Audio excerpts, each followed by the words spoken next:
नमस्कार दोस्तों, श्याम कला फिजियोथेरेपी में आपका स्वागत है। आज की इस वीडियो में हम हार्ट और उसकी कॉमन डिसीज के बारे में बात करेंगे। सबसे पहले हम जानते हैं हार्ट होता क्या है। हार्ट हॉलो मस्कुलर ऑर्गन होता है जो कि हमारी थोरेसिक कैविटी के अंदर प्रेजेंट होता है। इसका काम हमारे ब्लड को पंप कराने का होता है। हमारी बॉडी के अंदर मेजर वेन्स प्रेजेंट होती हैं जो कि डीऑक्सीजनेटेड ब्लड को हमारे हार्ट तक लाने का काम करती हैं, जैसे कि सुपीरियर वीना कावा और इंफीरियर वीना कावा। जो सुपीरियर वीना कावा है वो हमारे हेड, नेक, ब्रेन से डीऑक्सीजनेटेड ब्लड को लेके आती है, और जो इंफीरियर वीना कावा है हमारी लोअर बॉडी से डीऑक्सीजनेटेड ब्लड को राइट एट्रियम में लाने का काम करती है। राइट एट्रियम से आने के बाद वो ट्राइकस्पिड से होते हुए राइट वेंट्रिकल की ओर जाता है। राइट वेंट्रिकल से जैसे ही वो पंप होता है तो वो जाता है पल्मोनरी आर्टरी के थ्रू लंग्स में। लंग्स के लेवल पे जाकर वो एल्विलाई में पहुंचता है। एल्विलाई के अंदर गैसेस एक्सचेंज होती हैं जिसमें कार्बन डाइऑक्साइड ऑक्सीजन में कन्वर्ट हो जाती है। ऑक्सीजन में कन्वर्ट होने के बाद जो ब्लड होता है वो हमारा आता है पल्मोनरी वेन्स के थ्रू लेफ्ट एट्रियम में। लेफ्ट एट्रियम में बाइकस्पिड से होते हुए लेफ्ट वेंट्रिकल में जाता है। लेफ्ट वेंट्रिकल में कॉन्ट्रैक्शन होने के बाद वो जाता है अपने आर्क ऑफ आर्टा से पूरी बॉडी के अंदर।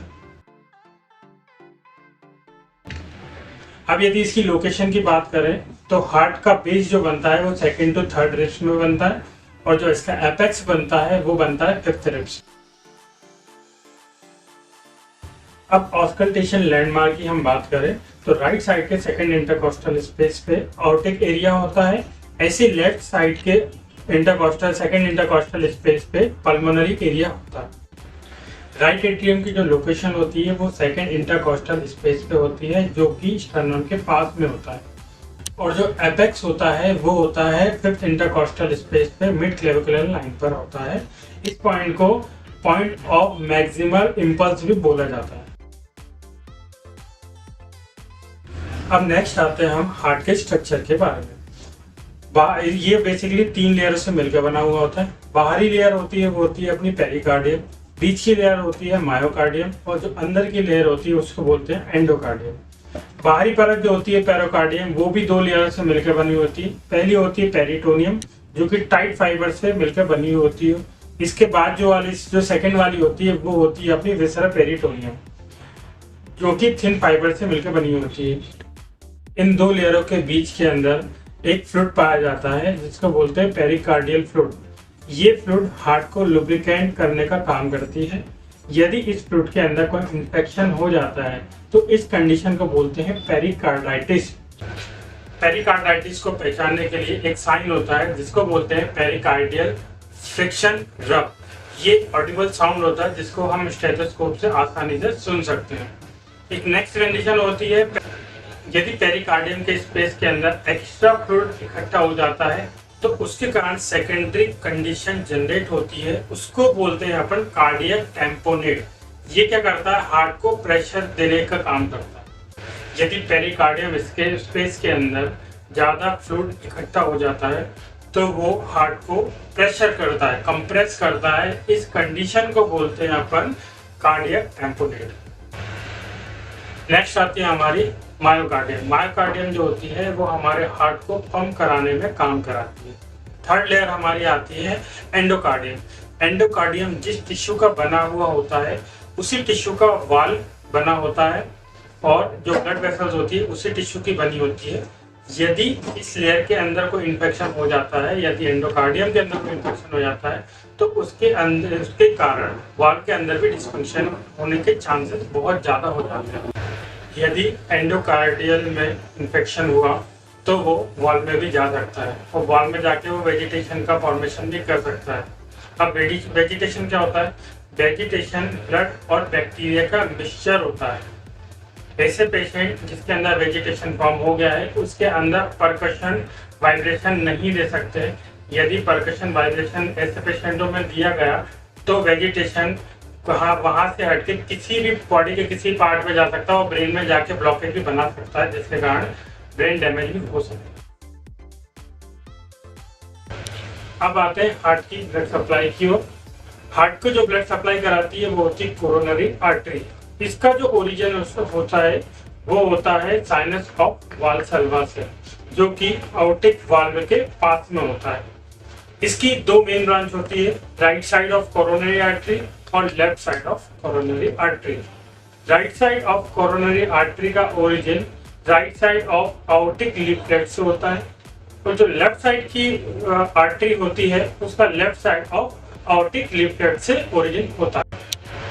जैसे ही हार्ट के अंदर कॉन्ट्रैक्शन होता है तब आउटिक वाल्व की ओपनिंग होती है। ओपनिंग होने के कारण पूरा ब्लड फ्लो आउटिक वाल्व के थ्रू हो जाता है।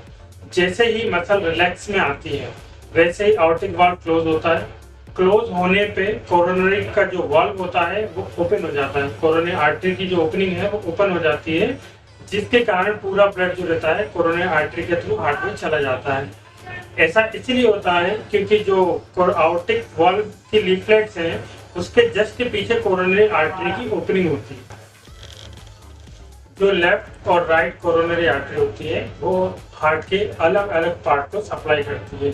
जैसे लेफ्ट कोरोनरी आर्टरी होती है उसकी दो ब्रांच होती है, मेनली दो ब्रांच होती है। पहली होती है लेफ्ट एंटीरियर डिसेंडिंग ब्रांच, इसको डायगोनल ब्रांच भी बोलते हैं। ये सप्लाई करती है हार्ट के anterior surface apical surface of left ventricle को। इसके बाद जो सेकंड ब्रांच होती है इसकी वो होती है सर्कमफ्लेक्स। इसकी भी कुछ ब्रांचेस होती है जिसको बोलते हैं मार्जिनल ब्रांच।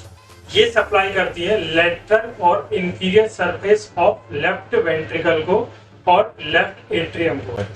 सेकंड ब्रांच होती है अपनी राइट कोरोनरी आर्टरी, जो कि सप्लाई करती है राइट वेंट्रिकल और एट्रियम को। इसके बाद inferior valve of left ventricle को इंट्रोवेंट्रिकुलर सेप्टम को सप्लाई करती है। इसकी जो ब्रांच होती है पोस्टीरियर डिसेंडिंग आर्टरी होती है, जो कि सप्लाई करती है पोस्टीरियर पार्ट ऑफ हार्ट को।